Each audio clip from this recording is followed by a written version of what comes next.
Hi dear friends, welcome to Slo's Kitchen. எல்லாரும் எப்படி இருக்கீங்க?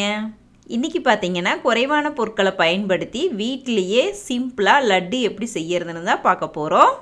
சின்ன குழந்தைகள்ல இருந்து பெரியவங்க வரையில எல்லாரும் விரும்பி சாப்பிடுவாங்க. இந்த லட்டு செய்யறதுக்கு எண்ணெயோ நெய்யோ தேவையில்லை. ரொம்ப ஹெல்தியானதுங்க. இன்னும் நம்ம Slo's Kitchen சேனலை சப்ஸ்கிரைப் பண்ணலைனா மறக்காம சப்ஸ்கிரைப் பண்ணிக்கோங்க. அப்பதான் நான் அப்லோட் பண்ற வீடியோஸ் எல்லாமே உங்களுக்கு உடனுக்குடன் கிடைக்கும். வாங்க எப்படி ப்ரிப்பேர் பண்றதுன்னு பார்க்கலாம். ஃபர்ஸ்ட் நம்ம மிக்ஸி ஜார்ல அரைக்க போறோம். வறுத்து தோலை நீக்கிட்டு எடுத்து வச்சிருக்க வேர்க்கடலை 2 கப்.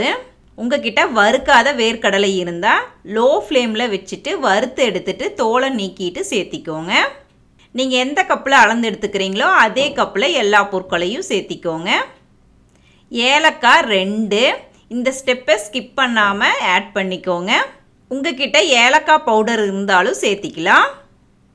இனிப்புக்காக வெல்லம் பவுடரா சேர்த்தி இருக்கிறேன் 1 கப் அளவுக்கு. உங்களுக்கு எந்த அளவுக்கு இனிப்பு வேணுமோ அதுக்கு தகுந்த மாதிரி சேர்த்திக்கோங்க. உங்ககிட்ட வெல்லம் பவுடரா இல்லை அப்படின்னா நாட்டு சக்கரை கூட சேர்த்திக்கலாம். அரைச்சி எடுத்துட்டு வந்துடலாம். விட்டு விட்டு அரைச்சி எடுத்துக்கோங்க. இப்போ நம்ம அரைச்சி எடுத்துட்டு வந்ததுலேருந்து 1 டேபிள் ஸ்பூன் அளவுக்கு பவுடராக எடுத்து வச்சுக்கலாம். இதை நம்ம கடைசியாக சேர்க்க போகிறோம். திருப்பியும் மூடி போட்டு அரைச்சி எடுத்துட்டு வந்துடலாம்.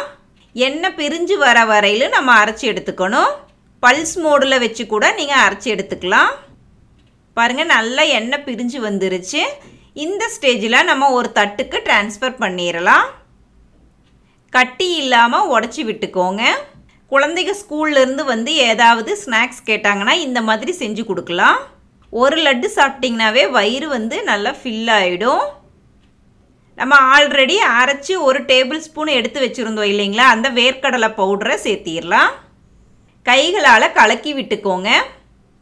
கட்டி இல்லாமல் உடச்சி விட்டுக்கோங்க. லட்டு பிடிக்கிறதுக்கு கரெக்டான பதம்.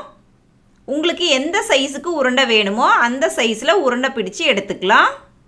இதே மாதிரி மீதி இருக்கிறது எல்லாத்தையும் உருண்டை பிடிச்சு எடுத்துக்கலாம். நீங்கள் இதை கடையில் போய் தான் வாங்கி சாப்பிட்ணும் அப்படின்னலாம் இல்லை. வீட்லேயே சிம்பிளாக செஞ்சு கொடுக்கலாம். நம்ம ரெடி பண்ணி வச்சுருக்க லட்டுக்கள் எல்லாத்தையும் ஒரு தட்டுக்கு ட்ரான்ஸ்ஃபர் பண்ணிடலாம். வாவ், சூப்பரான சுவையில் சிம்பிளாக குறைவான இன்க்ரீடியன்ஸை வச்சு ஹெல்த்தியான லட்டு ரெடி பண்ணியாச்சுங்க. நீங்களும் இந்த ரெசிபியை உங்கள் வீட்டு கிச்சனில் மறக்காமல் ட்ரை பண்ணி பாருங்கள் ஃப்ரெண்ட்ஸ். எப்படி வந்துச்சுன்னு கமெண்ட்ஸ் பண்ணுங்கள்.